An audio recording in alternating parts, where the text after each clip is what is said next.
Hello everyone, I hope कि आप अब तक की सीरीज़ में बहुत सारी चीज़ें सीख चुके होंगे और उसके आपने अपने खुद के APIs बनाने के ट्राई किए होंगे। अब तक हम बहुत सारी इम्पोर्टेंट और इन डेप्थ चीज़ें सॉलिडवर्क्स API की कोडिंग हम सीख चुके हैं, जहाँ पे हमने सॉलिडवर्क्स को ओपन कैसे करना, कैसे पार्ट फाइल क्रिएट करना, कैसे स्केच बनाना, यहाँ तक हम सीख लिए। अब हम सीखने वाले हैं ये वीडियो में कि हम उसको स्केच को एक्सट्रूड कैसे कर सकते हैं, राइट? सो स्टार्ट करें।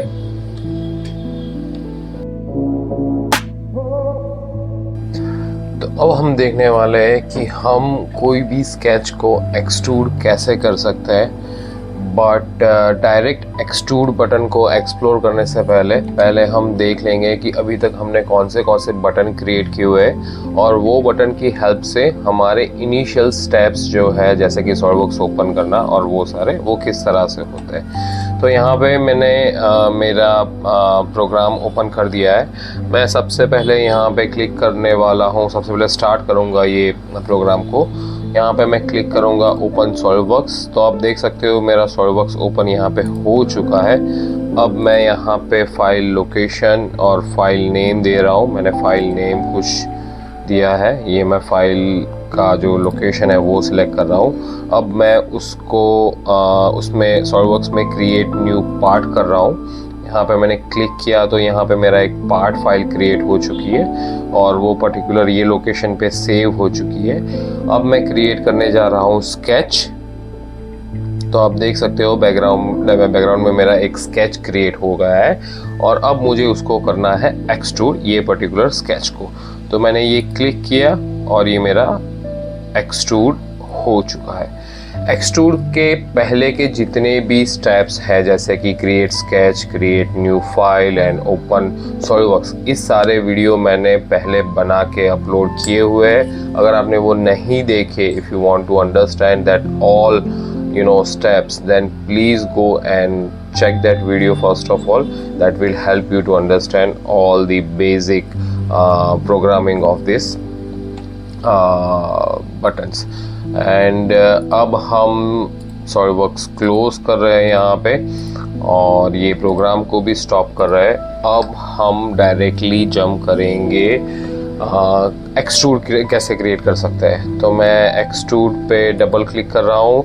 इसका मैंने प्रॉपर्टीज़ कुछ नाम दिया हुआ है। This is BTN extrude features, ये मेरे बटन का नाम है। और यहाँ पे मैंने डबल क्लिक किया तो मुझे यहाँ पे इतने सारे प्रोग्राम की लाइंस दिख रही है। जैसे आप जानते हो, जब आप डबल क्लिक करोगे तो आपको ये सारी लाइंस नहीं दिखाई देगी। मैंने ऑलरेडी यहाँ पे वो प्रोग्राम क्रिएट करके रखा हुआ है, इसके लिए आपको ये सारी चीज़ें यहाँ पे दिख रही है। सबसे पहला हमारा स्टेप्स क्या होता है, तो हम पहले सॉलिडवर्क्स से हमारे कोड को कनेक्ट करते हैं, राइट? तो पहली मैंने लाइन वही लिखी हुई है जहाँ पे मैंने ऑलरेडी एक क्लास क्रिएट करके रखा हुआ है जिसका नाम है कनेक्ट सॉलिडवर्क्स। उसका मैं यहाँ पे एक ऑब्जेक्ट क्रिएट कर रहा हूँ। ये ऑब्जेक्ट क्रिएट करने के बाद ये पर्टिकुलर क्लास में मैंने एक मेथड बना के रखी हुई है जिसका नाम है गेट सॉलिडवर्क्स।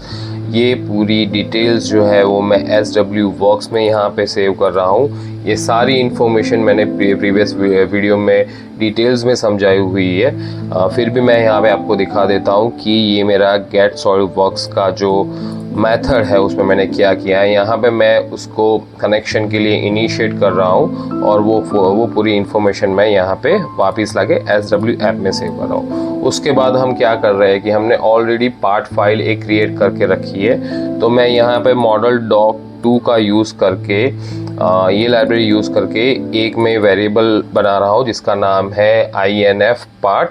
और मैं चेक करने जा रहा हूँ या फिर डेटा लेने जा रहा हूँ कि मेरे अभी जो एक्टिव फाइल है उसकी प्रॉपर्टीज़ मैं गेट करके मैं इसमें वो सेव कर रहा हूँ यहाँ पे, ठीक है। उसके बाद मेन स्टेप पे आते हैं। मैंने ऑलरेडी एक क्लास क्रिएट करके रखा है जिसका नाम है क्रिएट स्केच। ये मेरा क्लास यहाँ पर है और यहाँ पे मैं वो क्लास का सबसे पहले ऑब्जेक्ट क्रिएट कर रहा हूँ। ठीक है, हम डायरेक्टली चले जाते हैं पहले वो क्लास में जो मैंने क्रिएट करके रखा हुआ है। आपको सबसे पहले वो क्लास में एक मेथड क्रिएट करनी है, हम वहाँ पे डायरेक्ट पहले चले जाते हैं। तो जब मैं यहाँ पे आता हूँ तो यहाँ पे आपको ये पूरी सारी लाइंस नहीं दिखने वाली। ठीक है, आप वो पर्टिकुलर क्लास में जाके आप सबसे पहले क्या करोगे, एक पब्लिक मेथड क्रिएट करोगे जिसका रिटर्न टाइप आप बूल रखने वाले हो, और उसमें आप एक पैरामीटर पास करोगे जो पैरामीटर का डेटा टाइप होगा मॉडल डॉक 2।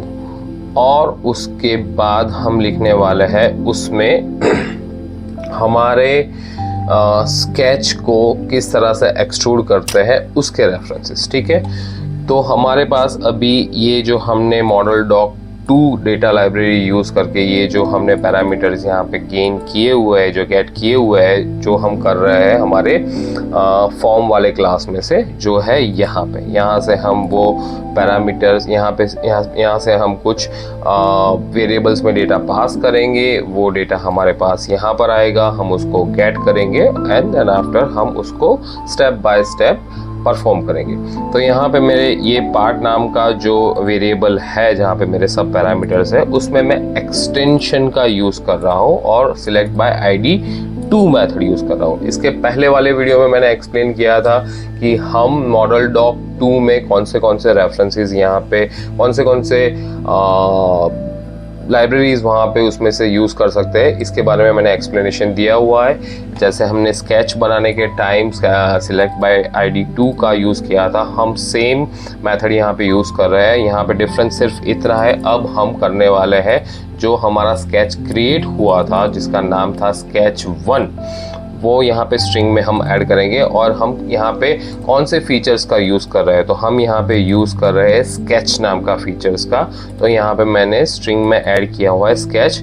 हम यहाँ पे x, y और z कोऑर्डिनेट की बात करें वो यहाँ पे 0 रहेगा और बाकी की वैल्यू हम फॉल्स क्रिएट करेंगे बिकॉज हम क्रिएट कर रहे हैं ये फर्स्ट टाइम, ये सिलेक्ट कर रहे हैं फर्स्ट टाइम। ठीक है, इसकी अंडरस्टैंडिंग के लिए आप मेरा प्रीवियस वीडियो देखोगे तो शायद आपको बेटर अंडरस्टैंडिंग मिल जाएगी। ठीक है, अब डायरेक्टली आते हैं हमारे मेन एक्सट्रूड वाले फीचर्स पे। इस फीचर्स को हम गेट कर सकते हैं फीचर मैनेजर से, बिकॉज हम जब सॉलिडवर्क्स में कोई भी एक्सट्रूड करने जाते हैं तो वहाँ पे एक्सट्रूड जो फीचर्स है वो हमको फीचर्स में से मिलता है। तो यहाँ पे हम यूज़ कर रहे हैं मॉडल डॉक 2 जो पार्ट का मेन लाइब्रेरी पार्ट है, उसमें हम जाएंगे फीचर मैनेजर में और उसमें हमको मिलेगा फीचर एक्सट्रूड 2।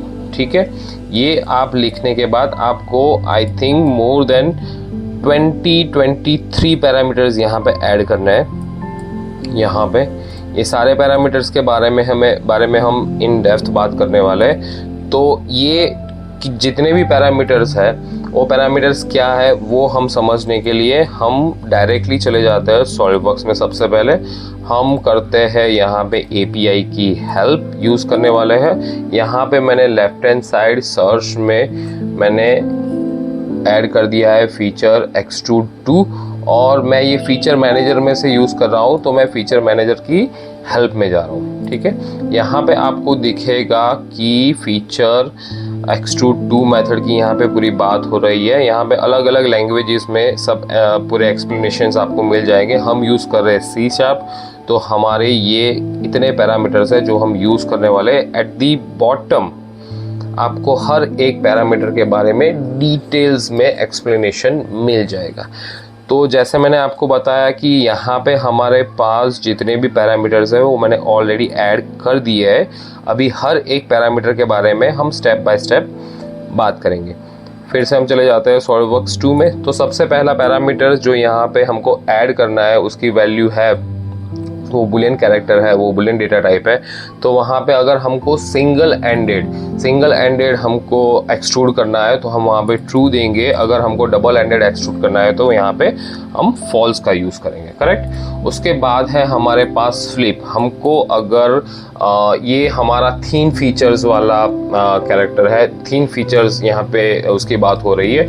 अगर हमको फ्लिप साइड करना है तो हम ट्रू यूज करेंगे कट करने के लिए, अदरवाइज हम फॉल्स यूज करेंगे। उसके बाद है हमारे पास एक्सट्रूड में 2 डायरेक्शन होती है, अप एंड डाउन, उसकी बात चल रही है यहाँ पे। अगर आपको फ्लिप डायरेक्शन यूज करना है टू एक्सट्रूड तो यहाँ पे हम ट्रू लिखेंगे, अदरवाइज हम फॉल्स लिखेंगे, ठीक है। यहाँ पे आती है हमारी एंड कंडीशन की बात।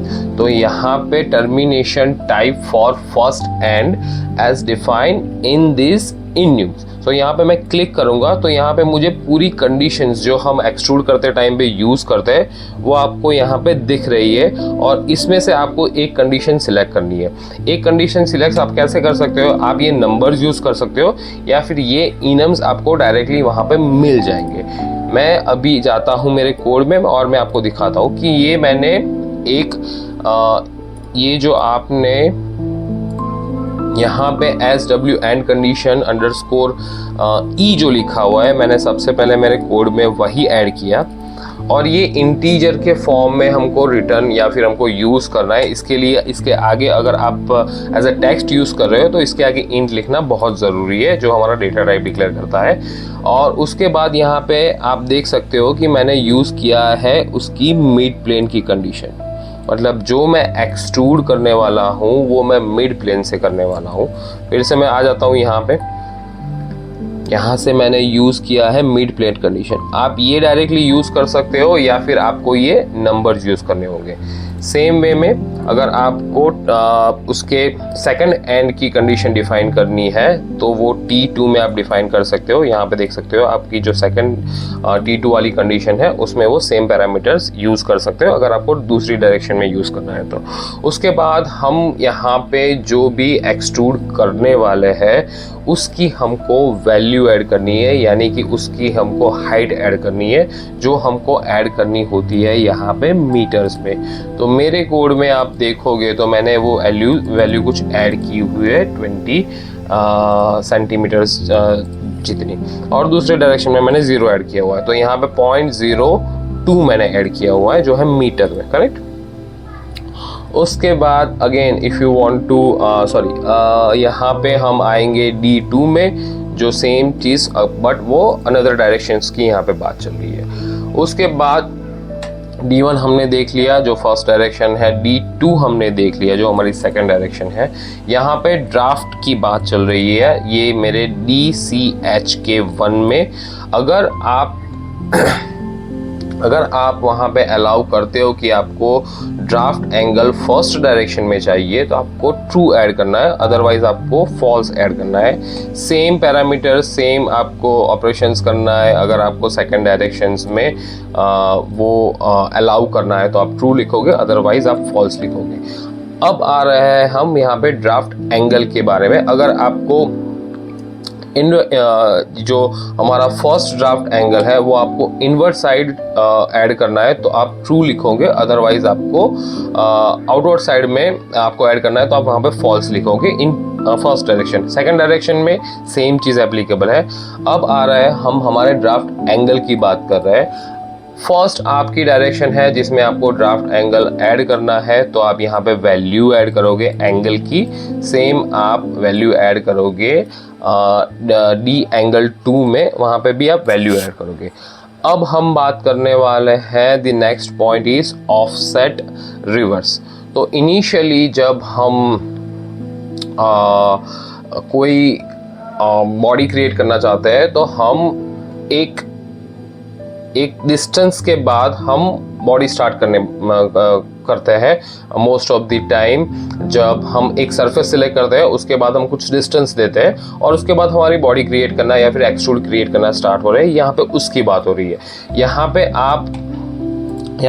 पे आप अगर ट्रू कंडीशन देते हो तो आपकी बॉडी स्टार्ट होगी उसकी आपके स्केच के अवे डायरेक्शन में जो यहाँ पे लिखा हुआ है, और अगर आप फॉल्स क्रिएट करते हो तो वो टूवर्ड्स द स्केच क्रिएट होगी आपकी एक्सट्रूड या फिर आपकी बॉडी। ये फर्स्ट डायरेक्शन की बात हो रही है। सेकंड डायरेक्शन में भी सेम एप्लीकेबल है।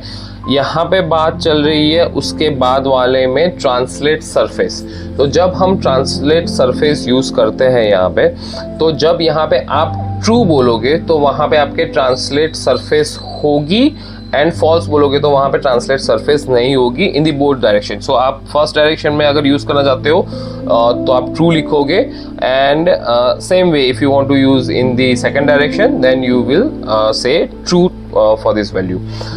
उसके बाद है हमारे पास मर्ज की वैल्यू। अगर आपने ट्रू ऐड किया हुआ है तो वो सारी बॉडीज आपके पर्टिकुलर एक्सट्रूड फीचर्स के साथ मर्ज हो जाएगी। देन आफ्टर हमारे पास है यहाँ पे स्कोप की बात हो रही है, और इसमें अगर आपने ट्रू लिखा है तो आपकी सभी बॉडीज अफेक्ट होगी। अदरवाइज अगर आपने फॉल्स लिखा है, सॉरी यहाँ पे true if the features only affect the selected body. यहाँ पे ट्रू लिखोगे तो यहाँ पे सिलेक्टेड बॉडी अफेक्ट होगी, और फॉल्स लिखोगे तो सब बॉडी अफेक्ट हो जाएगी। अगेन उसके बाद है यहाँ पे ऑटो सिलेक्ट का। अगर आपने यहाँ पे ट्रू ऐड किया हुआ है तो आपकी ऑल बॉडीज वहाँ पे अफेक्ट होगी। अगर आप फॉल्स लिखोगे तो यहाँ पे सिलेक्टेड बॉडी अफेक्ट होगी, जैसे कि आप कई बार यूज करते हो कट फीचर्स का। उसमें स्पेशली हम ये ऑटो सिलेक्ट वाले फीचर्स यूज करते हैं, जहाँ पे हम फॉल्स देंगे अगर हमको स्पेसिफिक कोई एक ही बॉडी कट करनी है। ठीक है, उसके बाद है यहाँ पे हमारी स्टार्ट कंडीशन, जो हम अगेन इनम से डिफाइन कर सकते हैं। तो इनम हमारा होगा सेम SW स्टार्ट कंडीशन। उसमें मैं क्लिक करूंगा तो आप देख सकते हो कि हमारे पास 4 बेसिक ऑप्शंस जो होते हैं वही है कि ऑफसेट से स्टार्ट करना है, प्लेन से स्टार्ट करना है, सरफेस से स्टार्ट करना है, या फिर वर्टेक्स से स्टार्ट करना है। अगर आपको नंबर्स यूज करना है तो आप डायरेक्टली ये नंबर्स यूज कर सकते हो। अदरवाइज मैं आपको बोलूँगा कि आप SW स्टार्ट कंडीशन _ डॉट करके आप वहाँ पे लिखोगे ये प्रॉपर्टीज, तो वो आपको मिल जाएगी। बट आपको उसके आगे इंट लिखना कंपलसरी है, ठीक है, because it is the integer value. उसके बाद है हमारे पास start offset. If T0, that means ये अपर वाली condition, if T0 set to SW start offset then specify offset value. यहाँ पे हमको ऑफसेट की वैल्यू स्पेसिफाई करनी है। उसके बाद है हमारे पास flip start offset. If T0, again यहाँ पे T0 की मतलब यहाँ पे बात हो रही है ये कंडीशन की जहाँ पे हमने T0 ऐड किया हुआ था। If T0 set to SW start offset then true to flip the direction और फॉल्स टू नॉट, राइट। तो आपको ट्रू देना है अगर आपको डायरेक्शन फ्लिप करनी है, अदरवाइज आपको फॉल्स देना है। ठीक है, यहाँ पे हमने बेसिक अंडरस्टैंडिंग ली कि ये पार्ट एक्सट्रूड करने में या फिर फीचर एक्सट्रूड टू जो हमारा फंक्शंस है उसमें कौन सी कंडीशंस या फिर कौन से पैरामीटर्स हमको रिक्वायर्ड होते हैं। ये ख़त्म होने के बाद हम देखेंगे, हम ये पर्टिकुलर जो हमारी पार्ट फाइल है उसको हम यहाँ पे सेव कर रहे हैं एज सेव टू से, और उसके बाद हम ये पर्टिकुलर मेथड में से बाहर निकल के हम आ जाएंगे हमारे फॉर्म 2 में। ठीक है, तो ये हमारे पूरे स्टेप्स हुए जहाँ पे हमने एक्सट्रूड के अंदर जितने भी 23 डिफरेंट पैरामीटर्स है वो मैंने आपको एक्सप्लेन किया। If you have any doubts आप सॉल्ववर्क्स API हेल्प की यूज़ कर सकते हो जो बहुत ही इफेक्टिव है। And still if it is not clear in your mind you can ask me anything in the comments. So अभी हम स्टार्ट करते हैं, चेक करते हैं कि वेदर इट इज़ वर्किंग और नॉट। तो मैं यहाँ पे ये क्लोज कर रहा हूँ और सॉल्ववर्क्स को भी क्लोज कर रहा हूँ। मैं प्रोग्राम को स्टार्ट कर रहा हूँ, again doing the same operations. मैं सॉल्ववर्क्स ओपन करूँगा यहाँ पे। ठीक है, यहाँ पे मेरा सॉल्ववर्क्स ओपन हो चुका है। अभी मैं यहाँ पे कुछ फाइल का नाम दूंगा, फाइल का लोकेशन सेलेक्ट करूँगा, उसके बाद यहाँ पे क्लिक करके एक फाइल क्रिएट करूँगा, पार्ट क्रिएट करूँगा और उसको सेव भी मैं करूँगा। उसके बाद मैं यहाँ पे क्लिक करके स्केच ड्रॉ कर रहा हूँ और उसके बाद मैं क्लिक करूँगा तो मुझे एक्सट्रूड मिल जाएगा। और जैसे हमने देखा कि हमने 0.2 यूज़ किया हुआ था, यानी कि 20 mm यूज़ किया हुआ था, 20 mm का डायमेंशन दिया था हमने, तो हमको यहाँ पे 20 mm की हाइट वाला एक एक्सट्रूड मिल गया है, जो आप देख सकते हो यहाँ से कि वो मिड प्लेन से एक्सट्रूड हुआ है दोनों कंडीशन में, दोनों साइड्स में, right. So thanks for watching this video. सीखते रहिए कुछ नया, your life will be better. Thank you.